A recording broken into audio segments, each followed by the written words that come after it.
কেন সূর্য কুমার যাদবকে সিলেক্ট করা হলো টি-20 ওয়ার্ল্ড কাপের জন্য? না মানে যদি সুমান গিলকে তার খারাপ পারফরমেন্সের জন্য টি-20 ওয়ার্ল্ড কাপ থেকে ড্রপ করে দেওয়া যেতে পারে, তাহলে সূর্য কুমার যাদবকে কেন ড্রপ করা যাবে না?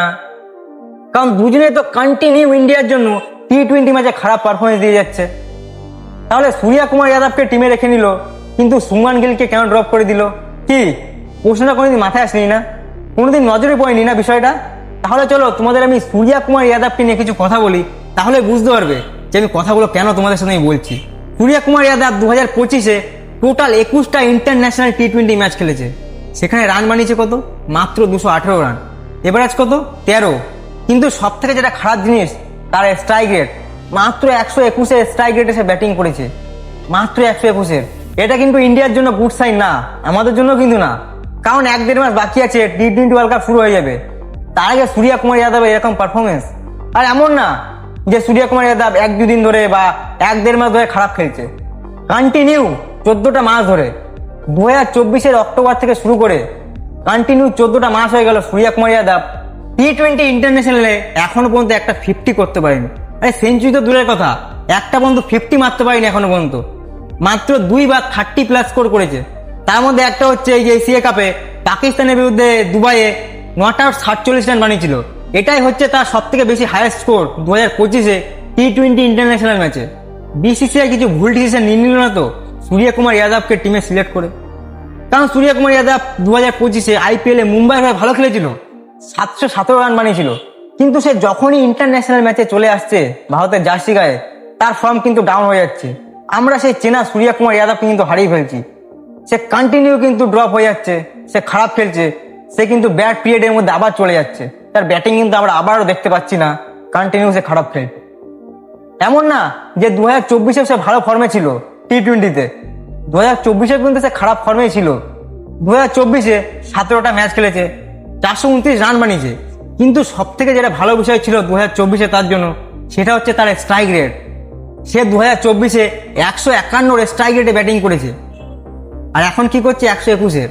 2024-এ মনে হচ্ছিল স্ট্রাইক রেট দেখে যে না, সে খেলার চেষ্টা করছে, সে মারার চেষ্টা করছে, আউট হয়ে যাচ্ছে, খেলছে ভালো। কিন্তু 2025-এ সেটা হয়ে গেছে 151 থেকে 121। মানে কতটা ড্রপ হয়ে গেছে বুঝতে পারছো? আর তোমরা কিছুদিন আগেই তো দেখলে যে সাউথ আফ্রিকার সাথে টি-20 যে সিরিজটা হয়েছে, সেখানে সূর্য কুমার যাদব কেমন ব্যাটিং করেছে। 3টে ম্যাচ খেলেছে, একটাতে 4 রান, একটাতে 5 রান, 3টে ম্যাচে 34 রান বানিয়েছে। এভারেজ কত দাঁড়াচ্ছে, আর কত স্ট্রাইক রেটে সে ব্যাটিং করেছে তোমরা নিশ্চয়ই বুঝতে পারছো। এটা কিন্তু ইন্ডিয়ার জন্য গুড সাইন না। কিন্তু না, আমি কিন্তু বলছি না যে সূর্য কুমার যাদব খারাপ প্লেয়ার, তার মধ্যে কোয়ালিটি নেই। হ্যাঁ, সূর্য কুমার যাদব কি প্লেয়ার, কি কোয়ালিটি আছে সেটা আমরা সবাই জানি। কাউকে প্রমাণ করতে হবে না, কাউকে বলতে হবে না। সূর্য কুমার যাদব কি প্লেয়ার সেটা আমরা সবাই জানি। He is one of the best টি-20 ব্যাটসম্যান ইন দ্য ওয়ার্ল্ড। কিন্তু ভাই সব থেকে খারাপ জিনিসটা হচ্ছে, এটা আমরা জানি যে খারাপ সময় সবার জীবনে আসে, তোমার আছে, আমার আছে, সবারই আসে। সব ব্যাটসম্যান হোক, আর্টিস্ট হোক, অ্যাথলেটিক্স হোক, সবার জীবনে আসে। কিন্তু সূর্য কুমার যাদবের এই খারাপ পিরিয়ডটা, খারাপ সময়টা এত লং টাইম ধরে চলছে না। আর মাত্র 1-1.5 মাস বাকি আছে, টি-20 ওয়ার্ল্ড কাপ শুরু হয়ে যাবে। কিন্তু সূর্য কুমার যাদবের ব্যাট থেকে রানের দেখা কিন্তু নেই। এটা কিন্তু একটা গুড সাইন কিন্তু না ইন্ডিয়ার জন্য, একটা ব্যাড সাইন। আর এমন না যে সূর্য কুমার একটা সাধারণ প্লেয়ার হয়ে টি-20 ওয়ার্ল্ড কাপ খেলতে যাচ্ছে, কোনো ব্যাকআপ প্লেয়ার বা রিজার্ভ বেঞ্চে আছে, এমন কিন্তু না। সে ইন্ডিয়ান টিমের ক্যাপ্টেন।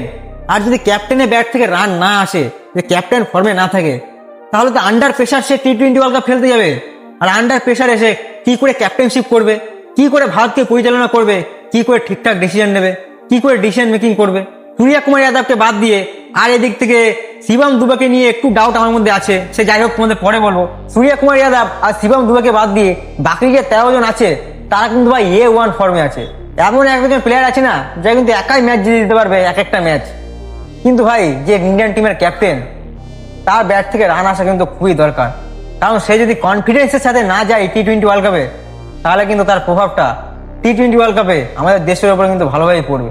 আমি বলছি না যে সূর্য কুমার যাদব খারাপ প্লেয়ার, আমি কখনোই বলবো না, আর বলতে পারিও না। কারণ সূর্য কুমার যাদব কি কোয়ালিটি প্লেয়ার আমরা সবাই দেখেছি। সে 2024-এর টি-20 ম্যাচে কিন্তু ভালো খেলেছিল।